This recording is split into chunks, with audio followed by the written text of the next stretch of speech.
Cafu, cara, a gente começou falando aqui sobre as coisas, um pouco, assim, algumas façanhas que você teve ao longo da carreira, né? A gente pode falar, por exemplo, que você bom, você foi escolhido pela galera da France Football como o lateral direito, ganhou a bola de ouro do Dream Team, de lateral direito, né? Com atletas que participaram dessa eleição, atletas a partir de 1950, e esse prêmio foi em 22, não foi? 22. Cara, isso é muito grande. Eu não sei se é. Porra, eu acho que isso daí é mais legal do que ganhar a bola de ouro mesmo do ano, não é? Igor, na realidade porque você ser escolhido entre os melhores laterais da história do futebol é algo impressionante. Não tem preço, não tem palavras que possa justificar tamanho que é essa grandeza de ser reconhecido como o melhor lateral da história de todos os tempos. Tu se acha o melhor lateral da história de todos os tempos? Cara, eu me acho um lateral que cumpriu com as minhas funções. Eu me acho um lateral que disputei todos os títulos que disputei e um lateral que, quando me pediram para fazer algo, eu procurava sempre fazer aquilo que eu tinha que fazer de melhor. Então, eu me acho um bom lateral. Me acho um bom lateral. Acho que eu cumpri muito bem a minha função como lateral, porque nós tivemos grandes laterais na história do futebol brasileiro. Nós tivemos Carlos Alberto, Leandro, Jorginho, o Júnior. Nós tivemos laterais que realmente fez história no futebol brasileiro. O Josimar, que teve uma passagem muito rápida também. Mas eu acho que eu cumpri bem a minha função em relação a esses grandes nomes que eu falei aí. Longevo também. Tua carreira é de 35 anos, você falou. 35 anos. Só na seleção brasileira eu fiquei 16 anos. Eu fiquei de 90 a 2006. Então foram 16 anos tendo que mostrar que eu tinha que estar ali, tendo que mostrar a cada jogo que eu merecia estar ali naquela posição. Você ficar 16 anos na seleção brasileira não é fácil. Não. Você disputar 4 Copas do Mundo seguidas com a camisa da seleção brasileira em um país de 220 milhões de brasileiros que todo dia aparecem grandes jogadores, não é fácil. É determinação, é comprometimento, é força de vontade, é abdicar de muitas coisas para que você possa ter sucesso na sua carreira.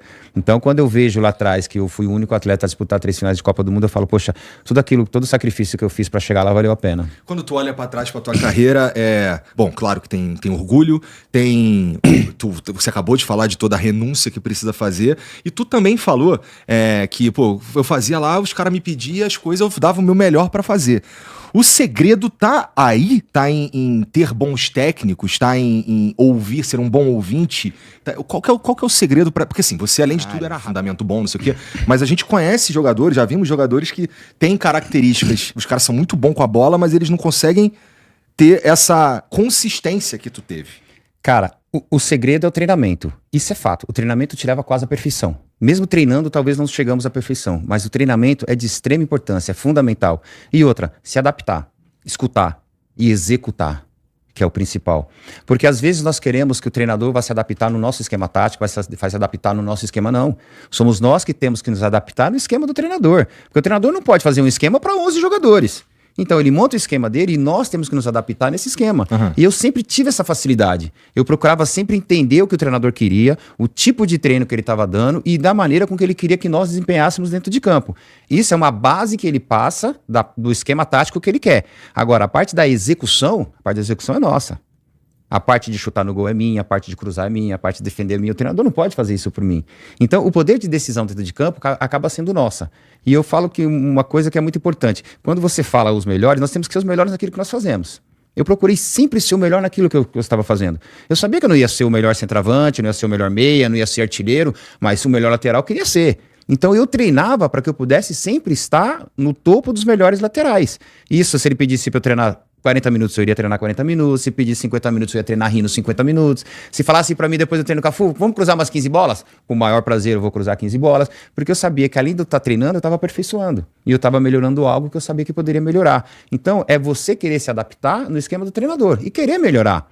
Porque a maioria dos jogadores que chegam hoje chega meio com vício, né? Achando que já sabe tudo e que não precisa escutar mais nada, que já sabe como fazer determinadas coisas. Mas às vezes a gente escutar, pelo menos a base que o treinador quer, é fundamental, porque a execução, eu falo para todo mundo, a execução final é nossa. Não é o scout, não é o staff, não é o computador, não é o robô que vai falar para mim, Cafu, chega na linha de fundo e deita o corpo para cruzar a bola, não. Sou eu. O poder de decisão é nossa. Entendi. E você falou uma parada interessante aí sobre como a galera nova talvez chegue mais sabendo tudo ou achando que sabe tudo e tudo mais. Tu consegue identificar alguma diferença principal entre Cafu de 25 anos e os caras que estão hoje aqui no auge de 25 anos? Tem algumas diferenças, né? É um espaço de tempo longo e esse espaço de tempo longo ali a gente consegue imaginar que, pô, o jeito de lidar com a coisa pode ser que seja diferente. Eu suponho que com todo esse tesão que você tinha de treinar, inclusive para se manter em alta performance, estando 16 anos na seleção, porra, eu acho que eu consigo afirmar aqui com segurança que tu ama futebol e que tu amou futebol a tua vida inteira. E às vezes eu tenho a sensação que a galera ama mesmo a grana. Não é que eles não gostam de futebol. Chegaram ali pelo amor ao futebol. Não dá pra ser diferente, eu imagino. Mas a grana, a fama, o status, essas coisas, assim, tudo isso coloca o atleta no risco de subir a cabeça, se tornar um babaca. O risco, Igor, tem. O risco é fato. Tem. Por quê? O que me difere da maioria das crianças da periferia? Pobre, negro, simples, humilde, as condições precárias, social, cultural, sociocultural, educacional. Não tinha quase nada disso. Mas o que me difere é o que eu queria. O que eu queria ser? Um jogador de futebol. O que eu queria ser? Vencer na vida. E eu sabia que através do futebol eu poderia resolver o problema da minha família. Eu sendo um jogador de futebol, meu irmão sendo um jogador de futebol, nós poderíamos melhorar as condições de vida da nossa família. Uhum. E um outro fato eu sou apaixonado por futebol. Eu amo futebol, eu já amava futebol. Tanto é que quando meu pai falou, olha, um dos dois precisa abrir mão do futebol para ajudar na economia de casa. O meu irmão Maurício falou assim, olha, pai, vamos fazer o seguinte, eu vou ajudar o senhor no trabalho e deixo o Marcos. Ele falou, mas por quê? O Marco vive, ele respira, ele fala futebol, ele discute, ele conhece jogador, ele fala tudo, ele é apaixonado por futebol. Eu tenho certeza, e ele é muito dedicado, então tenho certeza que vai dar certo. Uhum. Que ele vai ter uma sequência que talvez eu não vou ter essa sequência, talvez eu não vou ter essa paciência que ele vai ter. Ele já viu ele já vi, exatamente, ele já via em mim aquela vontade, aquela gana, aquela garra, aquela determinação para poder vencer. E ele sabia que se eu conseguisse vencer, eu jamais iria abandonar eles. E até hoje não abandonei. Então, talvez o que me difere da minha época para esses meninos de hoje, talvez seja isso. A vontade, o prazer, o apaixonado, ser apaixonado por futebol, fazer aquilo que você ama. Quando você faz aquilo que você ama, aquilo que você gosta, aquela coisa que você está apaixonado, você consegue fazer com mais naturalidade. E nós sentimos realmente a dificuldade que nós tínhamos na nossa época de fazer um contrato grande. Eu comecei jogando futebol, ganhava ajuda de custo. Eu ganhava R$120. Era uma ajuda de custo por mês. Eu tinha que pegar 2 ônibus para ir treinar. Já foi o dinheiro, sinistro, Comeu e passagem já era. Já era, eu tinha que descer para a porta de trás, às vezes pular catraca, eu fazia um ou outro. Essa talvez é a diferença da nossa época, mas eu não gosto de comparar épocas e comparar gerações. Porque a nossa geração era aquela, como a geração de 1970, quando foi campeão, os caras falaram que iam um guarda-chuva. Então, quer dizer, era o que tinha na época. Na nossa época, nós ganhamos lá o efeito. Hoje, talvez eles possam ganhar uma Ferrari, mas são gerações e são épocas diferentes. Então, eu acho bacana essa evolução que teve o futebol. Mas eu acho legal também quando eu vejo jogadores comprometidos com aquilo que faz, comprometidos com o futebol, comprometidos de ter grandes resultados. Não adianta nós falarmos hoje, poxa, mas hoje os jogadores de hoje em dia vivem mais como popstar do que jogadores. Cara, é porque hoje chegou a tecnologia, hoje chegou a selfie, hoje chegaram os comunicados, hoje chegaram a facilidade com que você tem de comunicar todo mundo, que na nossa época não tinha. Talvez se na nossa época tivesse toda essa tecnologia, nós poderíamos ser igual a eles. É muito relativo isso, e é muito fácil eu falar hoje, não. Bom era na minha época. Bom era na minha época. Não, na minha época era bom. De verdade. Na minha época era maravilhoso. Como era maravilhoso em 1970. Mas são períodos diferentes. 70 o dinheiro era um, e em 90 o dinheiro era outro, e em 2025 o dinheiro era outro. Então foi maravilhoso na nossa época, foi bom na nossa época. Porque muita gente fala assim, poxa, se você estivesse nessa época, se você estivesse vivendo esse momento, eu falo pra todo mundo, o meu momento já foi, cara.